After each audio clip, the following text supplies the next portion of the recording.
And Meg Storms is joining us now with a look at sports. And Meg, some would argue it's not a playoff series until there's bad blood brewing between the teams. Well, it's almost like Game 1 was too nice between the Oil Kings and the Portland Winterhawks. Game 2 provided much more substance. Gets it up to center. Nobles in over the blue line with Berchi. What a move. Berchi's shot is stopped by Brossois. It wasn't a hard shot. It was a great move by Berchi. And then he made a good play around me, and Bros was there to bail me out.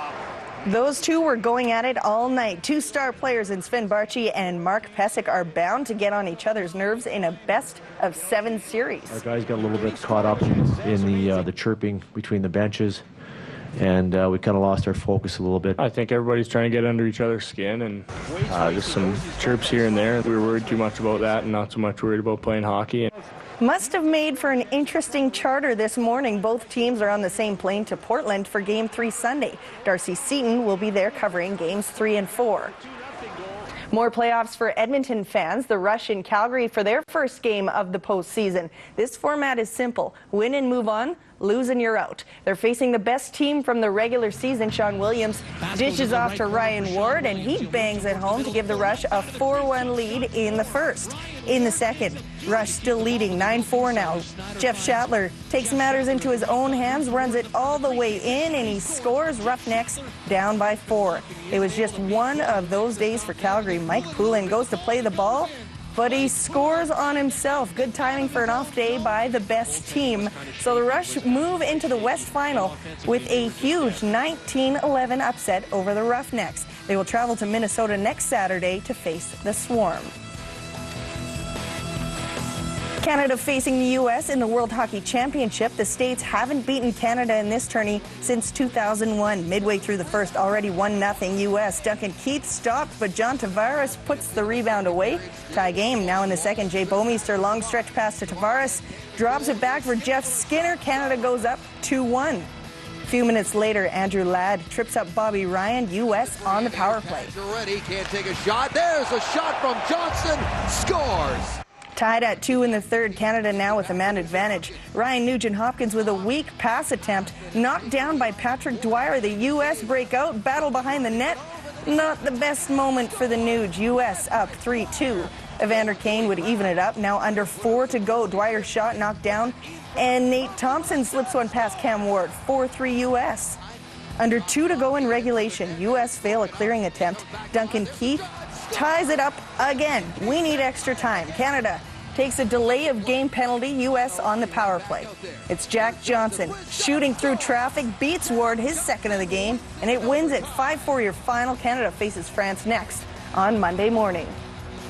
Only one game in the NHL. It was an afternoon affair between the Caps and the Rangers. Henrik Lundqvist and his team looking to take a 3-1 series lead. First period, no score. Caps have the man advantage. Brooks Laich fires it on net, but Lundqvist is quick with a big glove. Loose puck along the boards bounces out to the slumping captain Alexander Ovechkin, and he finds the back of the net. Caps go up 1-0. Second period, same score. Brian Boyle throws it on net. And it's Artem Anisimov with the dirty goal. Rangers tie at 1 each. Later in the period, Nicholas Backstrom takes the hit beautifully in the corner, then hauls it over to the net. Jason Chimera finds him, and Washington goes up 2-1. Rangers would even things up. Another possible overtime, 5 minutes until the extra frame. Mike Green takes the pass, fires, and he scores. He goes 5-hole on Lundqvist. Caps tie the series at 2. In the AHL, the San Antonio Rampage stole a victory as visitors against the OKC Barons for Game 1, and the Barons took them to overtime in Game 2 to pull out the win and tie the series. The Rampage will host the next 2 in the best-of-7 series. What started as a bit of an experiment is gaining traction on the gridiron. Women's tackle football is actually getting bigger in the prairies. The Edmonton Storm hosted a mini summit at Clark Stadium involving 4 teams from the Western Women's CFL. It started as a 4-team league and now stands at 7.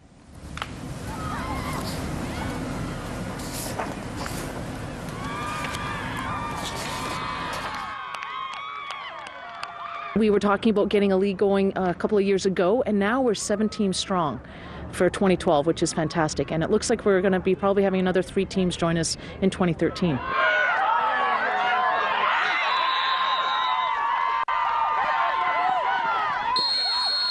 my favorite part of football.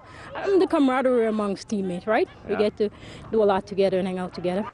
Some like the team aspect, others like to hit, and they definitely know how it feels to take one.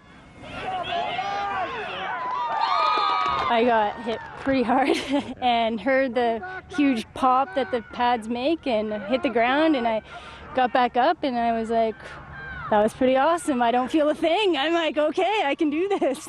The Storm play their first regular season game next weekend at home against the Calgary Rage. The Edmonton Energy hosting the New Jersey G-Force for the second time in as many nights. Early on, William Broadus sets up Curtis Nash, and he drives it home for the 2. Robbie Chiota passes off to Daniel Boticki. He'll net the 3, get the Energy within 1. Pass picked off by Seeger, denied by Nash. The G-Force went on to win by 1, 89-88, the final. Well, the Thoroughbreds are back at Northlands Park. They started racing last night, and the marquee event went today. Bring out the big hats for the 138th Run for the Roses. All in line and ready for the start. They're off in the Kentucky Derby. Bodie Meister on the lead as they round the far turn. Trineberg is second. Hansen is third. I'll have another. Creative Cause moves up on the far outside. But it's Bodie Meister at the top of the stretch.